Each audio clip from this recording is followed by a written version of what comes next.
acho que há duas coisas que precisam ser levadas em conta. A primeira é a obra, né? Primeiro é o escrito, é o texto. Segundo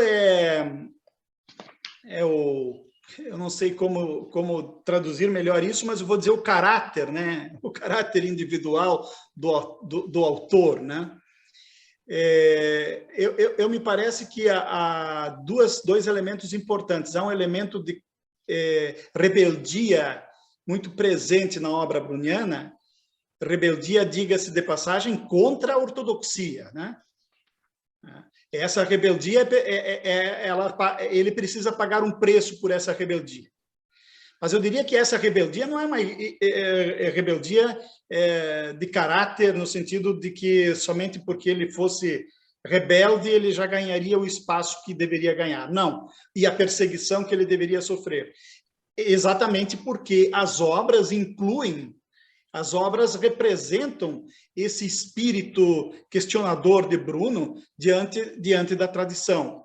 Então, eu buscaria mais na obra do que no caráter difícil do autor.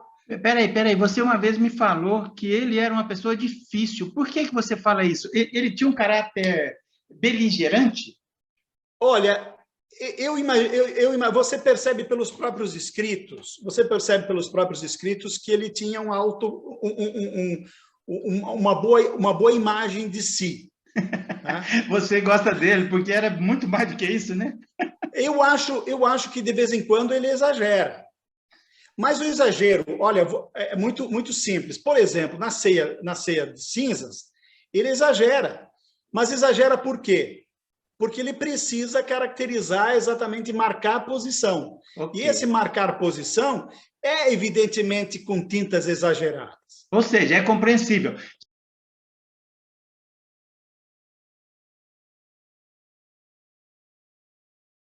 A ceia de cinzas, que foi escrita, narra eventos que aconteceram na quarta-feira de cinzas, é isso? Isso. Na verdade, é um debate que ele fez numa quarta-feira de cinza com os aristotélicos de Oxford. Né? Terminou em pancadaria. Você sabe que só um comentário extemporâneo, na patrística, Santo Agostinho e como é que a gente fala lá? Assim, tinha as discussões teológicas na patrística e acontecia muita pancadaria. Só que as faculdades teológicas omitem isso. Omitem. As faculdades, em geral, gostam de santificar os seus autores, né?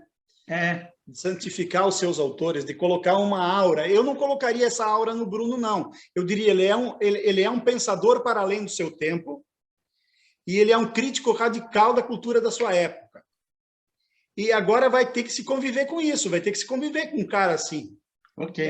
Não há como não. Tem gente que não gosta. Bom, dependendo do poder que essa gente tem, pode até mandá-lo à fogueira. Mas me parece que ele não se intimidou diante da possibilidade de, eu vou dizer assim uma palavra, dizer verdades. Uhum. Ainda bem.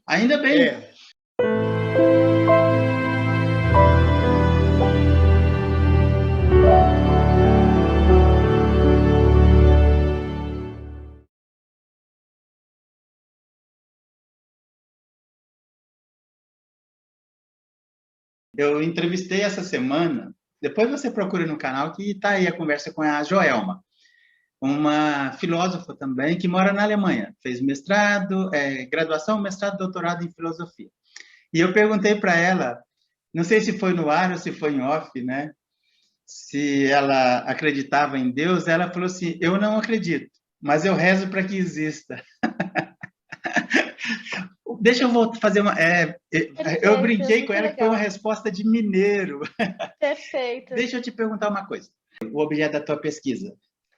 Pois é, né? Então, eu acabei... sempre tive esse interesse, né, sobre como o homem pensava a si mesmo, né, na antiguidade. Então, essa questão da alma sempre foi muito importante para mim, né? Então, a princípio, eu comecei a pesquisar, né, sobre as concepções de alma ali em Platão.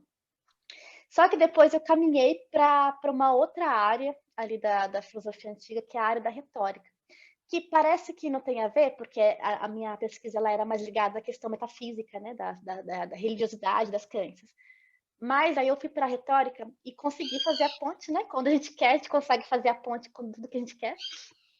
E eu fui estudar o conceito de psicagogia, né? Que é um conceito que me fascinou e que é muito amplo e que a gente pode aplicar a todo momento na nossa realidade. E, inclusive, eu aplico, né? Enquanto educadora, enquanto professora. Né? O que é psicagogia? É a arte de condução da alma. Então, como conduzir a alma do meu interlocutor, daquele com quem eu converso? Como cativar para com que ele acompanhe a linha de raciocínio que eu estou tentando desenvolver e concorde comigo, né? Ou melhor dizendo, com que ele entenda aquilo que eu estou querendo demonstrar, né? E aprenda algo. Só que para mim conseguir fazer isso, eu tenho que saber o que é a alma. Eu não consigo conduzir o interlocutor se eu não sei com quem ele é, com quem eu estou falando, que tipo de linguagem eu vou falar, né? Que tipo de exemplos eu vou ter, né? Que tipo de postura, né? Então, a Platão ali, né, no século V, né, século IV a.C., já estava falando de coisas que até hoje a gente faz, né, e que a gente nem reflete sobre isso, mas que é muito usado, né, em pessoas que têm essa habilidade retórica que cativa, né, aquela pessoa que você começa a falar, você não consegue desgrudar, sabe, os olhos e fica completamente preso. Então, assim, né, como que a gente fica, às vezes, perplexo diante de falas de pessoas e que elas conseguem nos prender, quase que hipnotizar mesmo, né? Então, a fala, esse instrumento tão poderoso, né? Como pensar essa fala, né? E como pensar como que essa arte de persuasão acontece, né? Então, eu tentei estudar basicamente isso, né? Num diálogo específico, onde Platão ele vai falar sobre a psicologia e vai aplicar, né? Um belíssimo autor, né? Literato, né? Fantástico. Então ele consegue falar e aplicar, né?